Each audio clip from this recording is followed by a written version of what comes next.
American dream is not one dream. It's many. It's a beacon calling out to dreamers everywhere. Give us your tired, your poor, your huddled masses, yearning to breathe free. It shows us where we've been.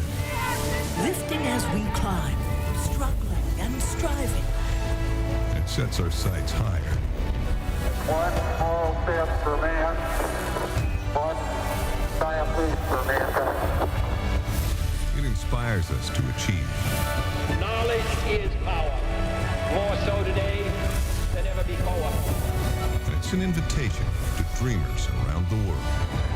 For there is always light if only we're brave enough to see it, if only we're brave enough to be it. What's your dream?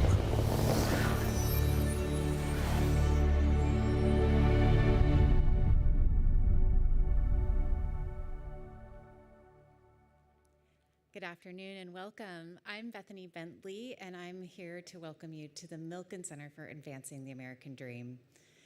This is a place where this theater showcases amazing technology, and it kicks off the question that we ask everyone when you walk in our doors: what's your dream? And when we ask people what their dream is, we go into a second question.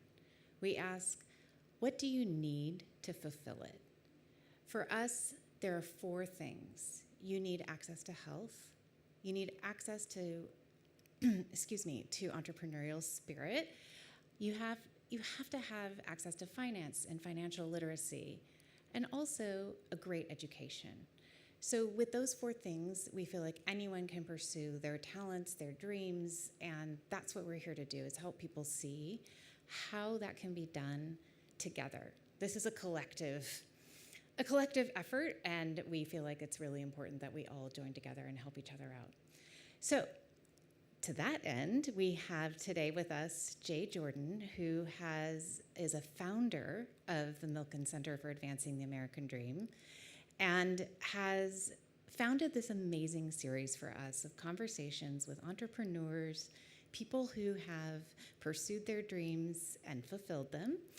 And then they have built out these. This is the very first one we're able to have in our new center. That was the other part.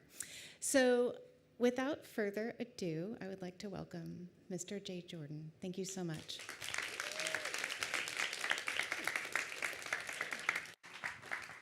Thank you, Bethany. As Bethany stated, I'm one of the founders of Milken's American Dream. Mike and I go way back to the 80s as great friends. When Mike conceived of this great institution, he asked me to sign up as a founder, which I did. And he and I tried to figure out how I could become more embedded in the process. And we came up with funding the speaker series, which conveniently is being called the Jordan Speaking Series. And I'm Jordan. So here we are. The whole theme of this center and the whole focus of our speaker series is on free enterprise democracy, entrepreneurship, education, philanthropy. And every speaker that we bring in, embedded in their whole personas, is that theme. And today we are very fortunate to have the Rancics, who are good friends of ours. And I'll give you a little background. You probably have heard of them because they've been involved in television. As a matter of fact, Bill was the first winner of the American Apprentice, if you remember that series on TV. And they've built very impressive platforms and have become very successful entrepreneurs. Together, they've launched and grown several ventures spanning media, restaurants, wine, fashion, and lifestyle brands, all with a focus of the thematic entrepreneurship that we're talking about. They will be accompanied by their moderator, who is visiting us from Chicago, and Rebecca. And so Here we go. Come on.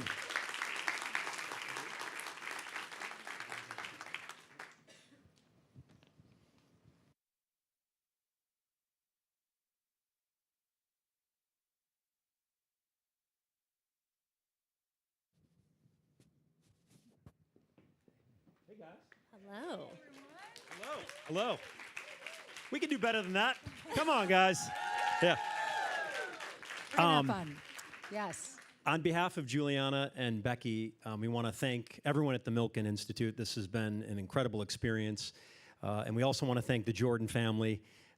Amazing people, amazing human beings. And Jay is someone I look up to and is someone I aspire to be like. So, Jay, thank you for inviting us to be the first speakers here at this wonderful institution. So thank you. Thank you. And Gretchen Jordan, too. Yes. Who I love and adore as well. I love her too. I love Thank her you too. both. Thank you for having us, and thank you all so much for being here on a Friday afternoon. We couldn't appreciate you more for being here today, and we're going to have fun.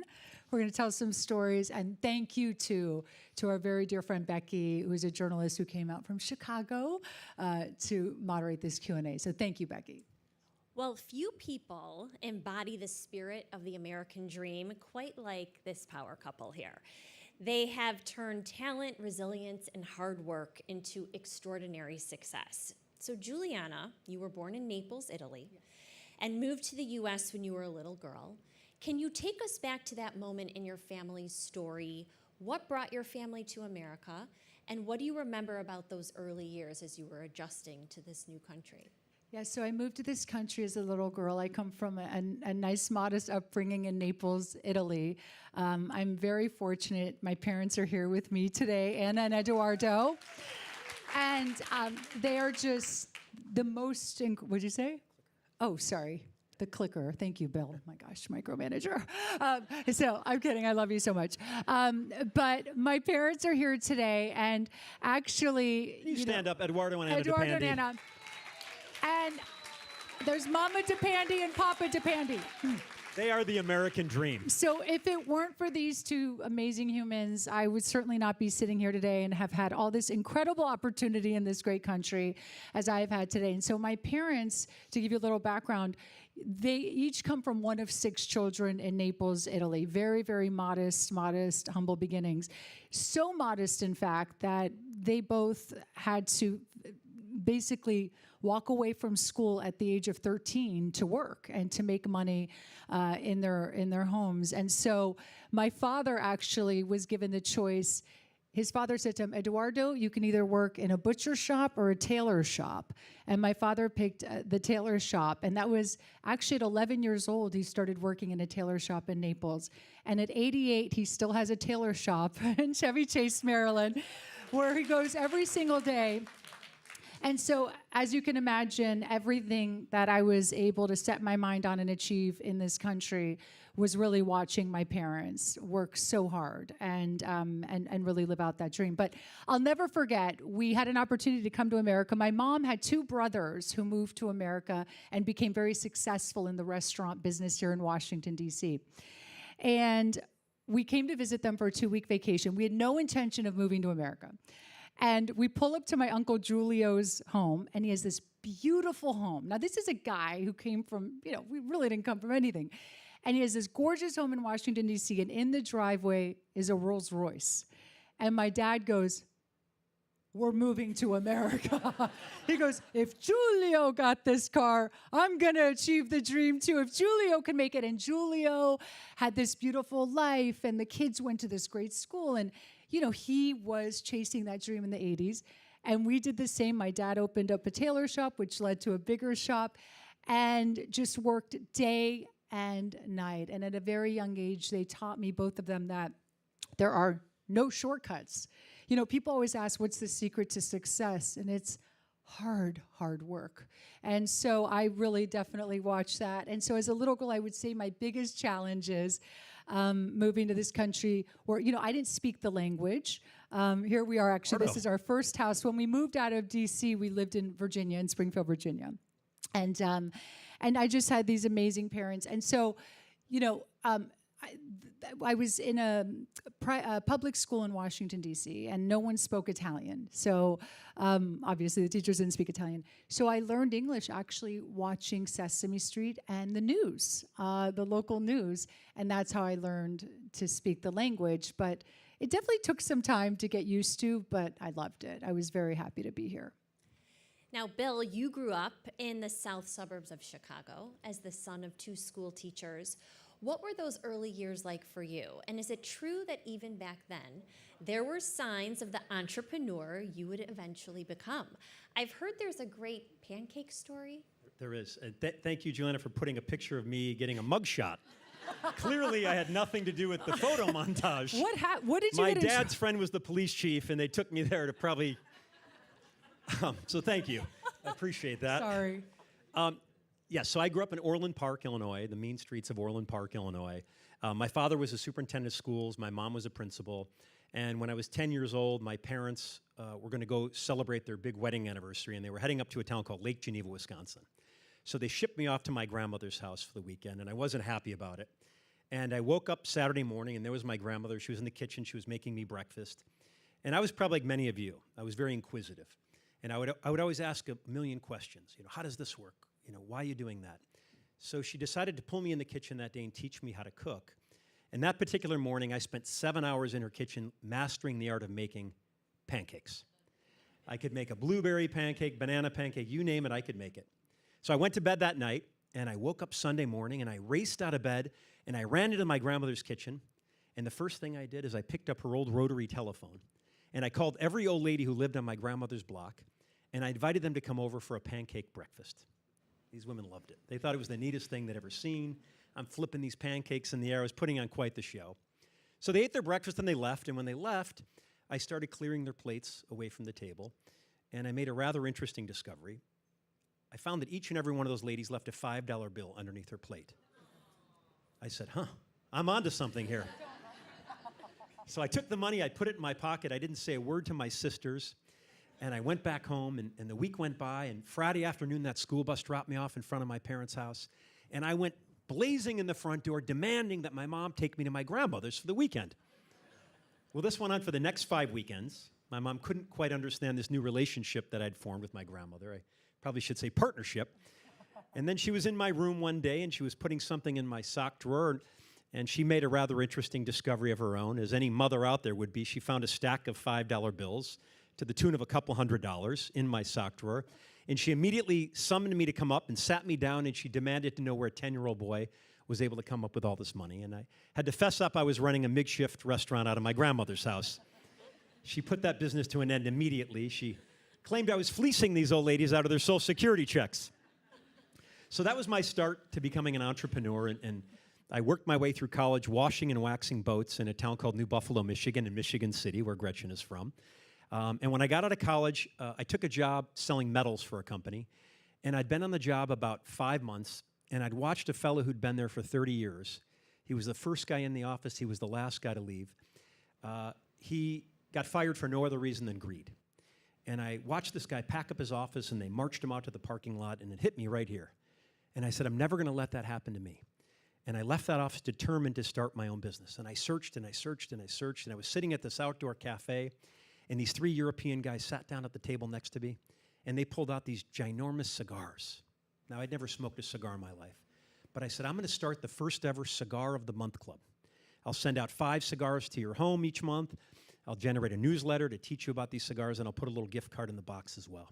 So I left the cafe, and I ran over to my buddy John's apartment, and I pitched him on the idea, and he was on board. So we came up with about $24,000 between the two of us. I moved back home with my parents, and we decided to make our world headquarters in my buddy's 400-square-foot studio apartment. And I got some used desks in there, and I got some computers, and I got 7 1-800 phone lines piped into this little apartment. And we were ready to kick this business off. But there was one thing I had to do. I had to go in, and I had to quit my job at the metals company. And I went in, and I sat down with the 2 owners, and I said, I'm going to be a millionaire one day, and this is my idea. And you know what they did? They laughed. They said, that's the most ridiculous idea we've ever heard, kid. It's so ridiculous, we're going to keep your office here, because when you run out of money in 6 weeks, we're going to hire you back, but with a 20% pay cut. Boy, I was so upset. And I left there determined to prove these guys wrong. And I said, the only way this is going to work is if I can reach the masses. So I went back to that little apartment where our headquarters was, and I sat down at the used computer I got from my brother-in-law, and I typed a letter. And in the letter, I explained how the Cigar of the Month Club worked. And at the end of the letter, I asked for help. And I put the letter inside an envelope, and I put the envelope inside of a box because I knew people would always open a box before they open a letter. And then I put some cigars in that box. And then I went to a local costume shop, and I bought a pair of these thick Coke bottle nerd glasses that you might wear on Halloween. And I taped a little note on the bridge of those glasses, and the note read, "Please take a closer look at my business idea." And I put the glasses on top of the cigars that were on top of that letter, and I sealed the box up, and I made 10 of them. And I sent them out to the top 10 morning radio shows in Chicago. And lo and behold, a week later, I get a call from the producer of the #1 morning drive radio show in 1994. It was the Jonathan Brandmeier morning radio show. Anyone from Chicago might remember him. And she called me up and she said, "Brandmeier, we'll have you on the air for 5 minutes." She said, "Make your 5 minutes count." So I go to the John Hancock Tower the day I'm supposed to, and I'm all nervous. And I meet this Brandmeier guy. And my 5 minutes turned into 35 minutes at the heart of morning rush hour. And he starts telling his listeners how he's been a member of this Cigar of the Month Club for years. I'm like, oh man, I don't have a lawyer yet at this point in time. Like, I'm in trouble. But he knew how to market because he kept giving my 1-800 number out every 15 or 20 seconds. So I finished the interview, and I sprint back to our world headquarters. It's about 3/4 of a mile. And I kick the door open, and I see my partner, John. He's got one phone on his left ear, one on his right ear. Every phone in that apartment is ringing. And I reach over, and I pick up the first phone I can get my hands on. And I take an order from this woman, and she orders a 12-month subscription to the Cigar of the Month Club. I literally had to stop, and I had to say, "Ma'am, are you sure? Like, it's $40 a month." She was sure, so I hung up the phone, and I looked over at my partner, John. I said, "John, looks like we're going to be in business for at least a year because we've got a 12-month subscription we need to fulfill here." So that was my start. And from there, we picked up 1,000 members, and then 4,000 members, and then 8,000 members, and then 10,000 members, and it kept growing and growing and growing. And then I was able to sell that company in 1999, and I moved on to getting into real estate and other business ventures. What a story. Sorry, it was long. Sorry. It's a good one. It was worth it. Giuliana, while Bill was running his pancake business, did you always know that you wanted to be on television as a child? I've heard there was a DC anchor that was inspiring to you. Yes, that's right. So we lived in Bethesda. I grew up in Bethesda. We eventually landed there. And I would come home from school every day. And I would actually, like a lot of people, I would watch Oprah Winfrey after school. And I would watch her show. And that was really my first memory of watching someone who asked questions that I wanted to know the answers to. And so I would watch Oprah for an hour, and then I would go up to my room, and I had a full-length mirror in my closet, and I would sit down with my video camera, and I'd have a fake microphone, like a hairbrush, and I would ask questions into the camera, pretending I was interviewing whoever she just interviewed, and what would I ask them. And so I started doing that, but I honestly never thought I would ever have a career in that. It's just something I enjoyed doing. And then at night, I would watch the evening news with my parents, and there was this incredible anchor woman here, Barbara Harrison. Yes, right? Yes, I know. Barbara Harrison on NBC. And Barbara Harrison, I remember being a young girl, and she would look at you with those eyes, and she spoke in sentences that were easy to understand, but were informative, and she was so articulate. And what was so wild was I always gave her credit, all through college and my career, that it all started with Barbara Harrison and watching her and learning from her through the television screen. And then when my father opened his most recent store in Chevy Chase, guess who walked through that door? Barbara Harrison. And it was a handful of years ago, and she walked in, and I just remember, I go, "Oh my God, Bill, my idol's here, Barbara Harrison." And I walked up to her, and I just burst into tears. And it was just such a full circle moment. But it was very exciting. And so I think watching Oprah Winfrey, now suddenly starting to learn that, wait a second, I could actually, this is like a career, this is a job, people can actually do this for their lives. And so I went and studied journalism at the University of Maryland. I was in the Maryland. Yes. I believe the dean is here. Well, hi, how are you? It's such an honor. And so I went to Maryland undergrad, which was fantastic. I mean, that was really my first kind of like foray into this, oh my gosh, like, wait a second. Now I'm learning everything about this. I was learning to edit, how to do live reporting, all of it. And then I loved Maryland so much and my experience there so much that I went on to American University and received a graduate degree in journalism in DC. And actually in DC at the American University, there were only 16 of us in the broadcast program. And we had the most incredible access all over Washington, DC. This is the late 90s. And one day I'm at the Supreme Court, one day I'm at the White House reporting. And right before graduation, we each got to sit down with the dean, where he would advise us on our futures. And he goes, Giuliana, what do you want to do? I go, well, I'm going to apply to all these, small news stations and Capitol Hill news bureaus. And he goes, have you ever thought about going to Hollywood and getting into entertainment news? And I said, what? How dare you? Wait a second, I'm a hard-hitting journalist. And he's like, actually, I've been watching your segments, and it's amazing how you have this ability to just turn every serious news story into a comedy, for 2 minutes. I'd get lost at the Pentagon. I'm running around the Pentagon. And he's like, you can't, this will never be on CNN. So bottom line is, this was a shock, but at the same time, thank goodness for his very honest feedback, because that's what I did. A week after graduation from AU, I moved to Los Angeles. It took 5 years of I'm talking every assistant job, hostessing at restaurants, personal assistant, mailroom at a talent agency for a long time. And then one day, E! Entertainment Television called me, which was my dream. I'd sent them my tape for 5 years, and they never called me. And then one day, they were hiring a new reporter for E! News, and I got the call. I got an audition, and I was hired a year later. So while you were reporting on pop culture at E!, there was a new show debuting starring Donald Trump. Bill, the Apprentice, was the #1 show on television when it came into our homes. How did you get on that show? And did you think you were able to win that business competition? Great question. It all happened kind of randomly. I had no aspirations of being on television. A girl I went to college with, her mother worked in the television industry, and she called me up one day, and I just sold the cigar company, and she said, there's a new show on NBC. It's a business competition show, and they're looking for young entrepreneurs, and if you win, it could be a big deal. And I said, oh, that's great, but I'm not really interested in being on a reality TV show. This is when reality TV shows were just starting out. I said, can you send me an email, and I can take a look at what this is all about?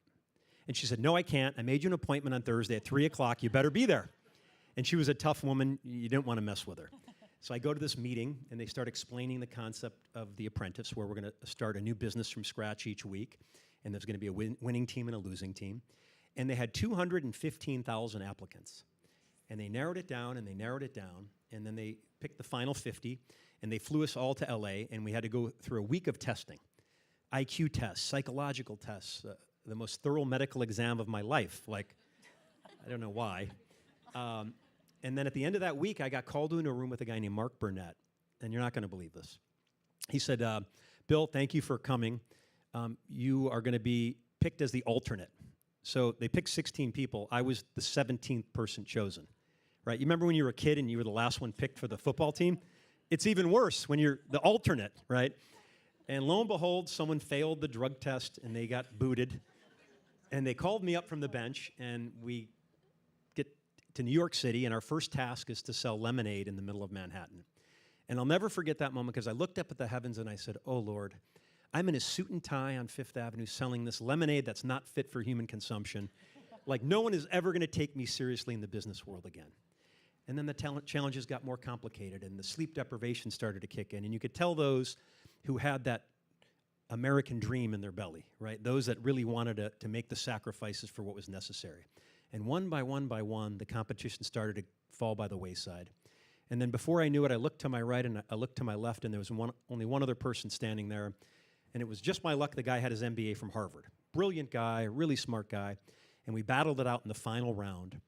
And in front of 30 million people on live national television, I got hired on. And it was a moment I will never forget. But my victory literally lasted a moment, because as soon as I got hired on, I got whisked away by these handlers, and I had to go on a 2-week tour of all these talk shows. Larry King and the Today Show and Jay Leno Show. I did all the talk show circuit. And I did that for about a week, and I finally made my way back home to Chicago. And I was in my family room, and it was the first time I had experienced any peace or quiet in literally months. And I remember thinking to myself, why me? There were 215,000 people who started this. Why was I the last person standing? And I thought about it long and hard, and I came up with 3 reasons why I think I won, and I think these are why people can achieve the American dream. And the first one is I understood and I embraced the term practical execution. What does that mean? Well, ever since I was a little kid, my dad used to tell me, actions speak louder than words. Show me, don't tell me. And most people are going to go through life and they're going to talk one hell of a game. I'm going to write this book. I'm going to start this company. I'm going to climb this mountain. But 99% of them don't do it. Secondly, I knew the importance of being agile. I knew that I had to adjust and adapt my strategy and my management style based on the challenge I was given. So many people just followed the way the textbook taught them. They didn't know how to pivot and adjust. And thirdly, it was about risk. It was about understanding risk, respecting risk, managing risk, and converting risk into success. So that was my start. Amazing story. So Giuliana, while Bill was having this incredible experience on national television, on The Apprentice, you were also building your own career at E! News, living out your dream. And of course, that job ultimately led the two of you to meeting. Yes. Yeah, absolutely. So I was anchoring E! News, and like so many people, I watched that first season of The Apprentice. It was like the big show. It was like Survivor and Apprentice. It was really the beginning of these big reality competition shows. And I was watching week after week, and the first episode, I sat with my best friend, Colette, who's still my best friend today, and the show started, and it all of a sudden, Bill popped on the screen. He's like, "Hi, I'm Bill, and I'm from Chicago." He's got the skyline behind him. Like that. And I went... That was a little news anchory. And I went, "Oh." And then Colette goes, "Oh." And we like look at each other, and she's like, "He's so your type." And I go, "He really is." And a lot of information here. And I was like, "Oh, okay, but let's focus on the game." And we noticed that Bill just played the game week after week with such class. You know, he flew under the radar. He wasn't involved in all the drama. He just kept his eye on the prize. And so we were rooting for him every week. And in the end, when he won, I walked into the newsroom at E! And I said, "Hey, I went up to the assignment desk. I said, I have been watching this show very closely, and I think I'm probably the most equipped person on the E! News hard-hitting journalism team to go interview the new winner of The Apprentice, Bill Rancic." And Maureen Heaton, who was our assignment editor, God rest her soul, great, great young woman, looked up at me and she went, "You're so transparent." She goes, "I love him too." I go, "Yeah, Maureen, you got to give me the job." She goes, "Okay, yeah, I'll give you the job." So I go out to interview Bill, and right before I go do the interview, I do what any hard-hitting journalist does. I Google Bill Rancic girlfriend, because I gotta know, right? What am I dealing with? Hard-hitting journalist. And I swear, I knew he was single, but I was like, let me just make sure, you never know. And all of a sudden, this picture pops up of Bill and this girl on the red carpet. She was okay. And No. And I said, "He has a girlfriend? Wait, what? When did I miss this?" So I went back to the news desk. I said, "Maureen, I'm coming down with something." She goes, "You're joking. You're going. I don't care if he has a girlfriend.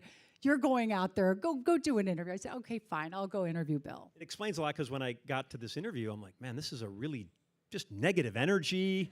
She's like looking down, like didn't want to be there, right? And when I tell you, it was the most miraculous transformation I have ever seen a human being make. When she found out I didn't have a girlfriend, the arms came uncrossed, hand touches my leg. You have to see it to believe it, and I've got evidence. So can we roll the video? Where does he have evidence? Do you want to get married? We're going to propose. What do you guys What do you guys think? Do we make a good couple? What's your life like as far as romance and love? Have you found? How about yours? Let's turn this around. No. Well, okay, honestly, I'm very busy. I work a lot, so I haven't found any time. That's how it is for me. Yeah. It's tough. I mean, you travel a lot, and it's tough. But The women want to know, Bill. They want to know if you're, I am an single. available I'm single, guy. and it's been a good year. So Good. we'll see. I'm 33. When I find the right one, it's the right one. All right, I fine, might be too Bill. old for you. You need those young guys, right? No. Those young California surfers. No, I don't Really? like that. No, I like a businessman. Really? Oh yeah, no, you're great. We're just very busy. We're both very busy. Right. But you make time. Okay, fine, we'll make time. You are auctioning off the car you won on The Apprentice. I am. I'm in the market for a convertible. Your convertible. Where do I go to get it? It's a live auction, so the opening bid's $1, and it's just going to go up from there. And I'm going to personally deliver the keys to whoever wins the car. So I'll be driving the car up to your driveway. Hopefully it's your driveway. Hopefully, I'm going to go right online immediately. Now, you said there was a navigational system. Yes. I haven't figured out how to use it. Oh, I was going to say, you might want to erase it in case you have your primary my address home. in there. Right. That's the first thing I would look But at. if you get the car, Yes, there we go. you're more than welcome to come over anytime. Thanks, Bill. You know, if I get the car, the first thing I'm going to do is be like, previous destinations, looking up his address. I won't. Yes, I will. You seem to like kids, Bill. Oh, wow. I do. I have 7 nieces and nephews. What? Yes. You're Can you kidding. believe it? No. 70. Are you the only sibling that doesn't have kids? I'm the youngest and I'm the only boy. You got to get on this. Do you see kids in your future, Bill? Of course, many kids. I'm a hard-hitting interviewer, Yes, you aren't are. I? At least in the third world country, you get a blindfold and a cigarette before they start firing at you. Wait, let's see what else. What other personal questions can I ask Bill? Are you finding it harder to meet girls now that you're well known? Like to be like, what are you really looking for? Well, I mean, I think it's certainly, you just have to be careful. You gotta be careful. You know how it is. Now that you're the anchor. Yes, the big anchor. Wait, this is so fun, but I guess I'll have to stop. Okay, Pulling so down you're the big going. bucks now. Well, I gotta ask you, we always see I'm you looking to be in a suit Kent and man. tie. I want to I think retire. you want to get married. What sign are you, by the way? Taurus. Taurus. And you? Leo. Really? We're good Ooh, together. That's good. I don't know that for a fact, but I'm just throwing that out there. We're good together. Have you seen Closer? No. I saw $1 Million Baby though. Oh, you did? I thought it was great. But let me rewind 1 second. Have you Okay. seen Closer? No. No? Have you? No. We should see Tonight. it. It's a We're date. on, baby. I'll pick you up at 8. All right. That's it. She used her job to find her husband, basically. Meanwhile, the dean of University of Maryland Journalism School is here, and he's probably like, that's what the degree got you. Yes, that and more, that and more. That is such a gem to be able to see that. Incredible. So after this, I understand about 10 months later, you were engaged. Yes. And rumor has it you even received some engagement advice from someone everyone in this room would recognize. Can you share that story? I did. I got engaged, and the next day I got a call from President Trump, and he said, "Hey, Bill, congratulations. Giuliana's a great girl. I've been watching her on TV for years. Get a prenup." So romantic. So I call her up. I said, "Hey, I think, good idea. We should get a prenup." She goes, I agree.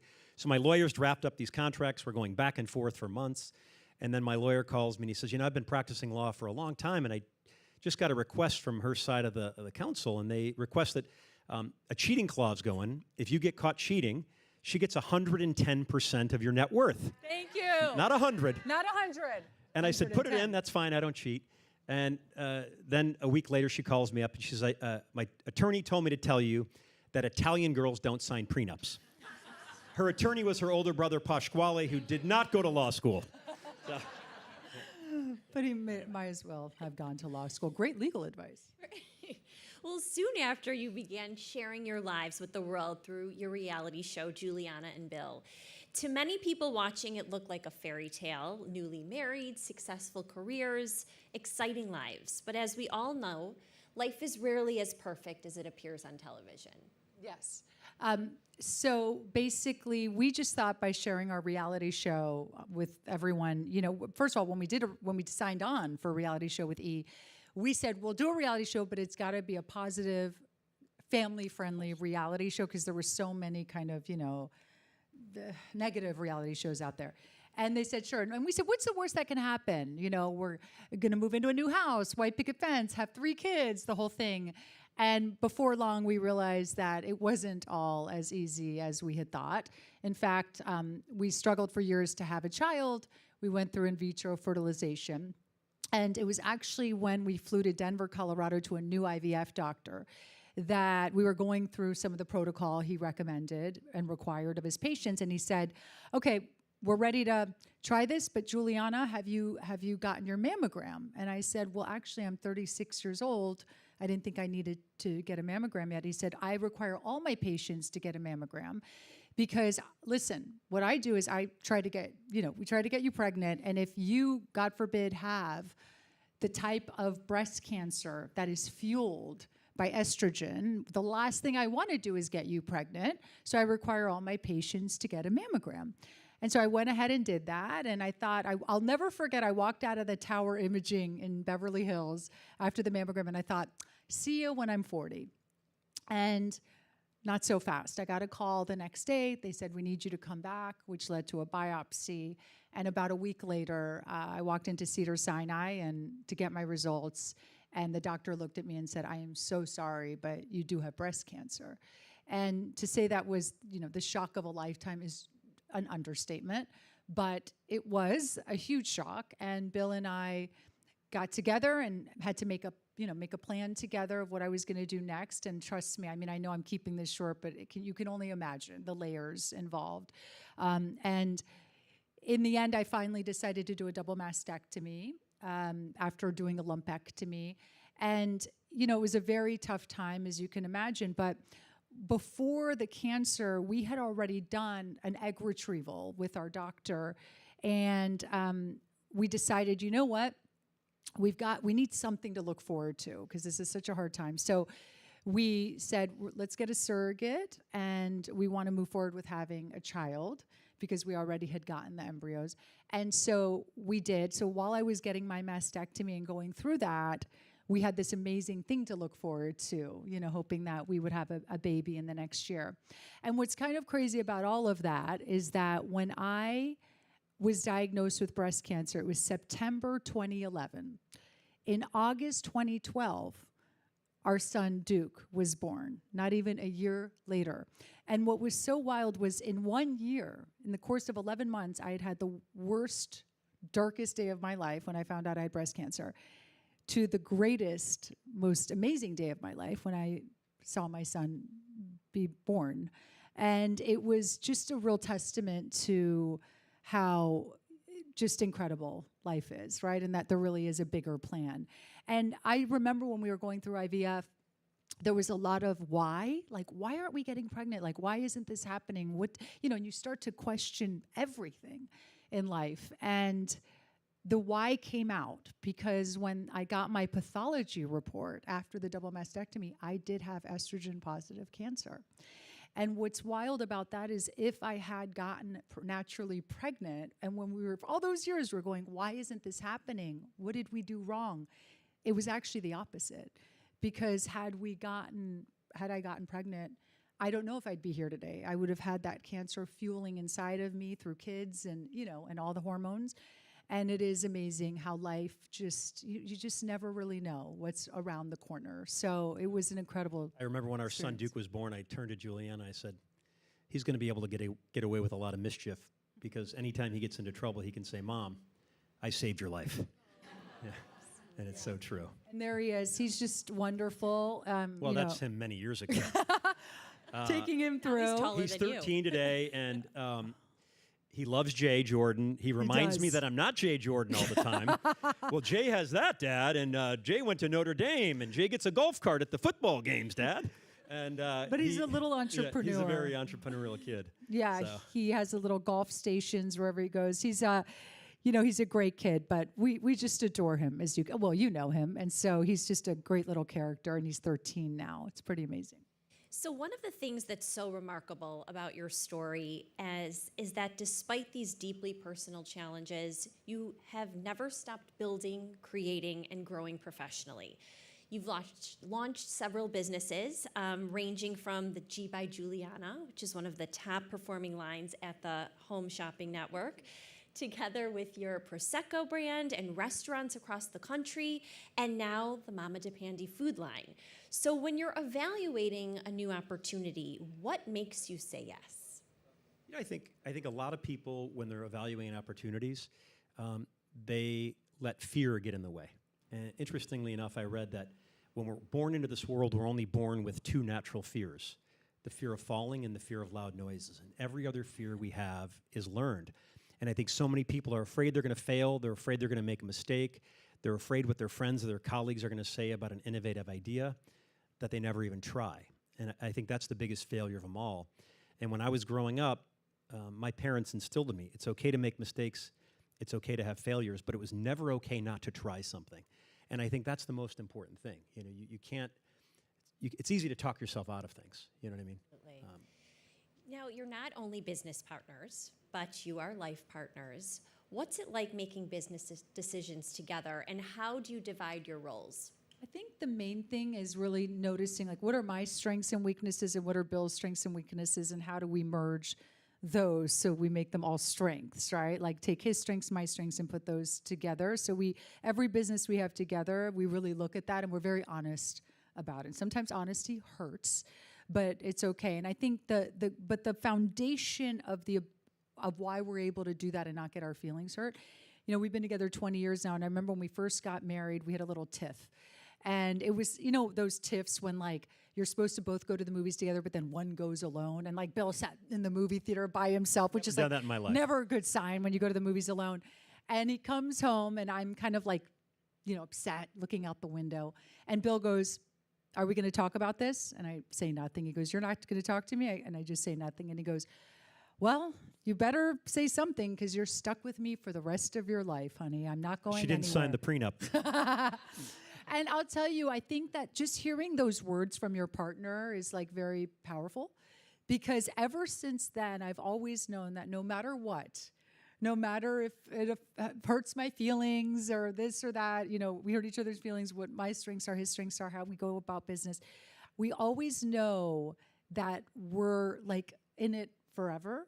And so it's okay, you know, we kind of keep going. So I think that reminder to tell your significant other that and remind them of that, even if you think they know that, it's powerful. You know, it allows us to stay true to each other and keep going. And finally, if you could go back and give your younger selves one piece of advice before the TV shows, before the businesses, what would you say? You know, I think it's interesting, and I'm not even saying this because of where we're sitting today and the theme of this incredible establishment. But, you know, I'm truly a result, first generation result of the American dream and coming to this country as a little girl. And Bill will tell you this, no dream is too big for me. Like, I have never, ever thought that I can't do something. And I think that is half the battle. And I don't know where that came from at a young age. Well, I guess these two right here. You know, I truly never think, like, when I see someone else achieve something, I'm like, wow, good for them. Like, I can do that too. I never think, like, I can't do that because they had X, Y, Z. Never. Like, and I'm talking about not just stuff in my wheelhouse, stuff out of my wheelhouse, like things that I have no business getting into, different businesses. I wanted to invent a pillow with a built-in eye shade the other day. I'm still doing it. Okay. And I'm not an engineer. I have no idea how to patent something, but that to me, I'm like, I would never be like, well, I'm not an engineer. I don't know how to patent something. Like, forget that.